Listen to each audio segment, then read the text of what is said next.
बात कहना चाहूंगा जी। आपने अभी एक बात कही कि पांडे जी ने ऐसे ऐसे लोगों को जोड़ा है जो बहुत अच्छे हैं। तो मेरा तो पांडे जी के बारे में ये कहना है, पांडे जी ओस की वो बूंद है जी, अगर सांप के मुंह में डलेगी तो जहर बन जाएगी, और अगर सीप में पड़ेगी तो मोती बन जाएगी जी। तो पांडे जी का तो ये काम है जी। पांडे जी हमारे ये दुष्ट काले चरित्र के जो नेता हैं, उनके सामने खड़े हुए तो वो जहर का काम करेंगे, और अगर हमारे देशभक्तों के सामने खड़े हुए तो वो मोती का काम करेंगे जी, जो बेशकीमती है।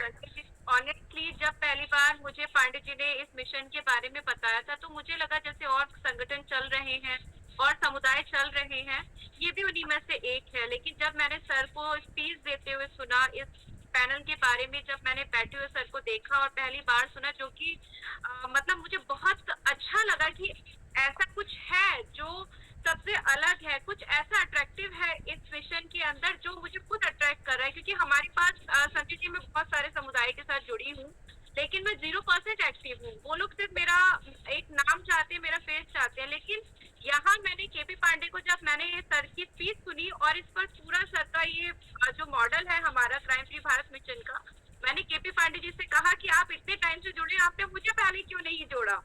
मुझे तो बहुत लेट कर दिया। मैं 7,000 में हूँ शायद आज जब मैं जुड़ी हुई हूँ। लेकिन सर ऑनेस्टली केपी पांडे ने मुझे पहले एक ऐसे मिशन में जोड़ा है जिसमें जुड़ने के बाद मैं इनसे ये कहती हूँ, आप किसी में नहीं जुड़ना, ये मिशन हमें वहां तक ले जाएगा जो हमें चाहिए एक्चुअली।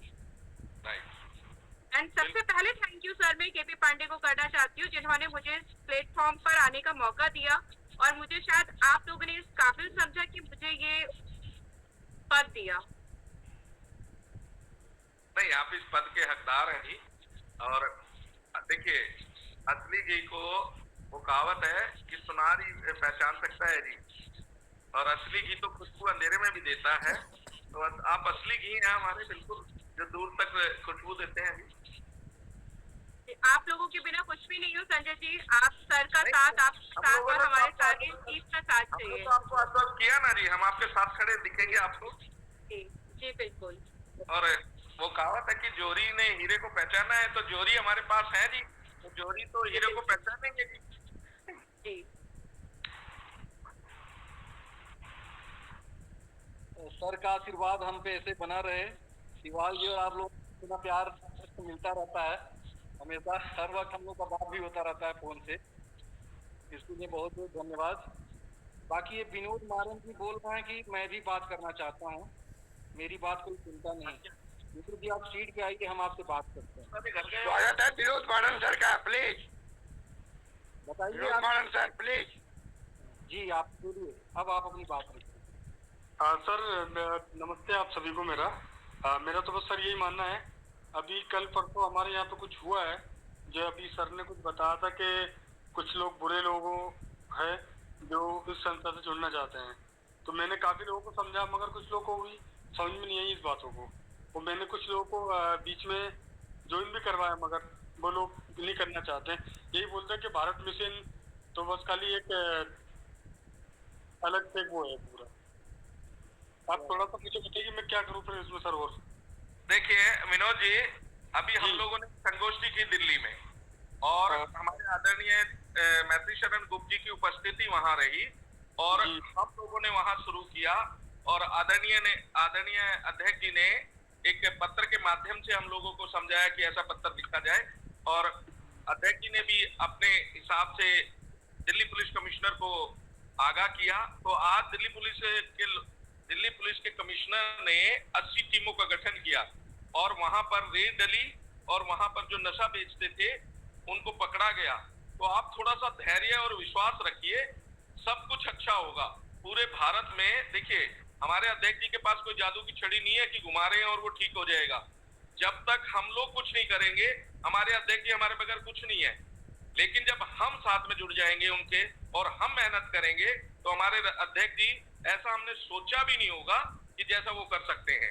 तो इसलिए आप इस बात से बेफिक्र रहिए, आप अपने लक्ष्य की तरफ चलिए, आप अपने उसकी तरफ, हौसले की तरफ चलिए। बस हौसला बनाए रखो, थोड़ा सा विश्वास रखो, और थोड़ा सा समय दो।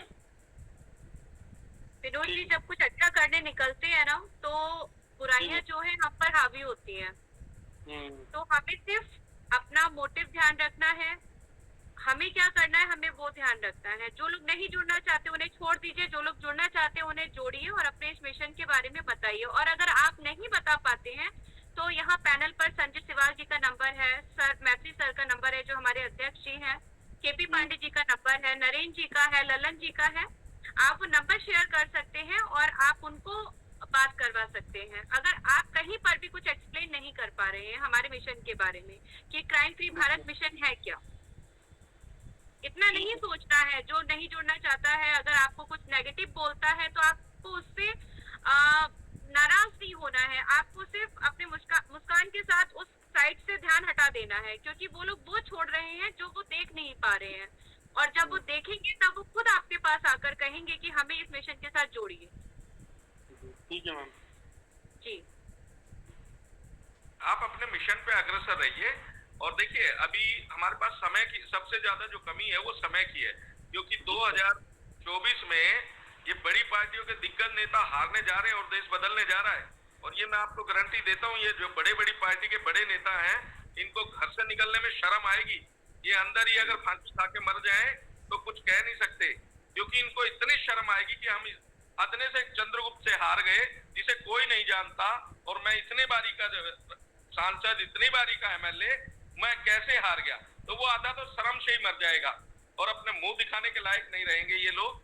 और आप थोड़ा सा सब्र और विश्वास रखिए, अपराध मुक्त भारत मिशन 2024 में देश बदलने जा रहा है। ठीक है सर। ललन जी, ललन सर, सर 11 बज गए। 11 बज गए। 11 बज गए। अभी सभा का समापन करने से पहले कुछ एक मंत्रणा और है। अभी जैसे हमारे अध्यक्ष महोदय बता के गए हैं कि नारी विंग का टाइम जो होगा मीटिंग का 8 से 9 बजे। जी, ईशा मैम प्लीज 8 बजे हॉट सीट पकड़ लेंगे आप, 7 से और 8। 9 बजे तक रहेंगे।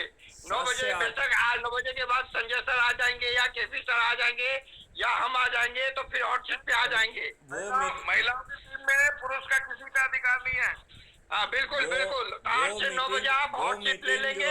जस्ट मिनट, वो मीटिंग जो है इस पर नहीं होगी, वो गूगल मीट पे होगी या जूम पर होगी, और आप उसे स्क्रीन रिकॉर्डर से रिकॉर्ड करिए और उसे आप अपने ही यूट्यूब चैनल पर अपलोड करके उसकी लिंक मुझे भेज दीजिए, जो मैं चारों तरफ पब्लिश कर दूंगा। तो ये काम हर विंग को करना है। और ये कोई भी मीटिंग जो है वो क्राइम फ्री भारत के मिशन ऐप की वीडियो कॉन्फ्रेंसिंग पर नहीं होगी। जी, और इसको हम 7 to 8 सभी के लिए इसको कर रहे हैं। मतलब बेसिकली 18 विंग जो है ऑर्डर की गई हैं, 18 लोग जो है 18 विधाएं एक साथ काम करेंगी। किसानों की विधा काम करेगी, युवाओं यूथ विंग जो है ना, क्राइम फ्री भारत की यूथ विंग जो है ना बहुत जल्दी हम गठित कर रहे हैं, तो वो काम करेगी। किसानों का काम करेंगे। पंच सरपंच की अलग विंग है, ठीक है ना। नारी शक्ति की विंग तो आपकी है ही। वरिष्ठ नागरिकों की विंग जो है उसके राष्ट्रीय प्रेसिडेंट कल घोषित हो चुके हैं। आपको शायद जानकारी होगी, ईश्वर प्रसाद जी को हमने नेशनल प्रेसिडेंट फॉर जो है सीनियर सिटीजन के लिए घोषित किया है। और मैं चाहूँगा कि उनको सभी लोग सहयोग दें, क्योंकि मेरा ऐसा मानना है कि senior citizen will be playing very important role. बहुत इम्पोर्टेंट रोल जो है सीनियर सिटीजन प्ले करेंगे, क्योंकि हर सीनियर सिटीजन अपने बच्चों के लिए, अपने पोतों और परपोतों के लिए एक अच्छा भारत चाहता है। तो ललन जी आप ध्यान दिया करिए, जो बात कही जाती है उसे बड़ी बारीकी से सुना करिए। जैसे ये कंप्रेशन क्रिएट कर दिया गया था कि साहब ये मीटिंग आपको crime free Bharat mission app पे करना है, तो crime free Bharat mission app पर नहीं करना है। क्यों? क्योंकि इसी समय 18 जो है ना वीडियो कॉन्फ्रेंस अलग अलग चलेंगी। सीनियर सिटीजन वाला सीनियर सिटीजन का करेगा, नारी शक्ति वाला नारी शक्ति का करेगा, और ये सभी लोग इसकी स्क्रीन रिकॉर्डिंग करेंगे। और स्क्रीन रिकॉर्डिंग को वो अपने YouTube चैनल पर अपलोड करेंगे और उसकी लिंक भेजेंगे जो हम चारों तरफ पब्लिश कर देंगे। आपकी जानकारी के लिए मैं बता दूं, मेरे साथ 15 लाख लोग जुड़े हुए हैं जिन्हें I can reach out with A click off button. Click off button हमारी बात 15 लोगों को जा रही है। ढेर सारे लोग ऑब्जर्व कर रहे हैं, ढेर सारे लोग विस्मित हैं, उन्हें समझ में नहीं आ रहा है कि जो कहा जा रहा है इतनी बड़ी बात इतनी आसानी से कैसे ज़मीन पे उतर जाएगी। लेकिन धीरे धीरे जब वो बात समझेंगे तो उन्हें ये बात समझ में आएगी। लिहाजा मैं आप लोगों से कहना चाहता हूँ कि अब जो है अपना दिल छोटा नहीं करना है, अब अपना दिल बड़ा करिए। क्यों? क्योंकि क्राइम फ्री भारत मिशन की स्टेशनरी जहाँ पहुँच जाएगी वहाँ अन्याय गायब हो जाएगा, और यदि न्याय नहीं किया गया तो ऐसे लोग आर्टिकल 311 के तहत बिना विभागीय जांच के लिए जॉब से खोने के लिए तैयार रहें, क्योंकि उन्हें जो नौकरी मिली है वो न्याय करने के लिए मिली है। उन्हें कोई पद मिला है तो चरण सेवक बनने के लिए नहीं मिला है। इस बात को हर भारतवासी बहुत गंभीरता से सुने जाने, अन्यथा वो अपना अहेत करेगा। अब समय खत्म हो गया है इन राजनेताओं के चरण सेवक बने रहने का। हमारे अधिकारी बहुत विद्वान हैं, और जब चुनाव नज़दीक आता है और वो देखते हैं कि कोई दूसरी पॉलिटिकल पार्टी आती है तो वो समय रहते उसकी भी चापलूसी करके अपना जगह बना लेते हैं। यही कारण है कि पार्टियां बदल जाती हैं, सो कॉल्ड टैक्टफुल ऑफिसर वो हमेशा भारी पदों पर ही बने रहते हैं। लिहाजा मुझे इनके बुद्धि और विवेक पर पूरा भरोसा है। अब उन्हें समझ में आ जाना चाहिए कि आने वाला समय क्राइम फ्री भारत मिशन के चंद्रगुप्तों का है, और इन चंद्रगुप्तों का ये सौभाग्य है कि उन्हें ना तो कानून की चिंता करना है ना टेक्नोलॉजी की चिंता करना है। ये काम करने के लिए उन्हें उनका चाणक्य अवेलेबल है, जिसने इतना होमवर्क करके रखा है, इतने कानूनों के ड्राफ्ट बन रहे हैं। और मैं आपको बता दूं, ये ड्राफ्ट जो है बच्चे बना रहे हैं, क्योंकि जो एक्सपीरियंस्ड वकील है वो ये ड्राफ्ट बना ही नहीं सकता है, क्योंकि उसकी सोच और चिंतन जो है उसके पुराने अनुभवों से बंधा हुआ है। तो ये जो कानून क्राइम फ्री भारत मिशन के बनेंगे, ये बच्चे बनाएंगे, फ्रैंक एंड फर्टाइल बच्चे बनाएंगे, और उनको जो मार्गदर्शी सिद्धांत दिया जाएगा उसके तहत बनाएंगे। तो आज की जो एडजॉर्नमेंट, आज की जो प्रक्रिया, ये सब हट जाएगी। अब हमारी न्यायपालिका का जो प्रतीक है, जो आंखें बंदी होती हैं, अब आंखें नहीं बंदी होंगी उनकी, अब उनकी आंखें हजार होंगी, चारों तरफ आंखें होंगी। ऐसा एक उनकी प्रतिमा बनाना पड़ेगी जिसमें आंखें ही आंखें हैं।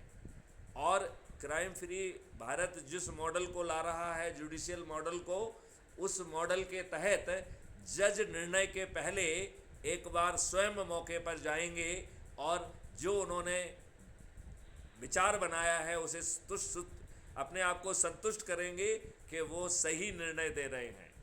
तो आज की जो घटिया जो प्रक्रिया है जुडिशियल की, ये विलुप्त होने वाली है। और जो लोग समझते हैं ये बहुत कठिन है, ये बहुत ही आसान है। हाँ की जीत हुई और ना की हार हुई, बस इतनी आसान है ये 10 मिनट लेने वाला काम है। तो जो काम ये 75 सालों में नहीं कर पाए हैं, वो 10 मिनट में हाँ की जीत और ना की हार से होने वाला है। लेकिन हाँ, इसके पहले उसे पब्लिक से पकाया जाएगा, उसके बाद उसे चंद्रगुप्त से पकाया जाएगा।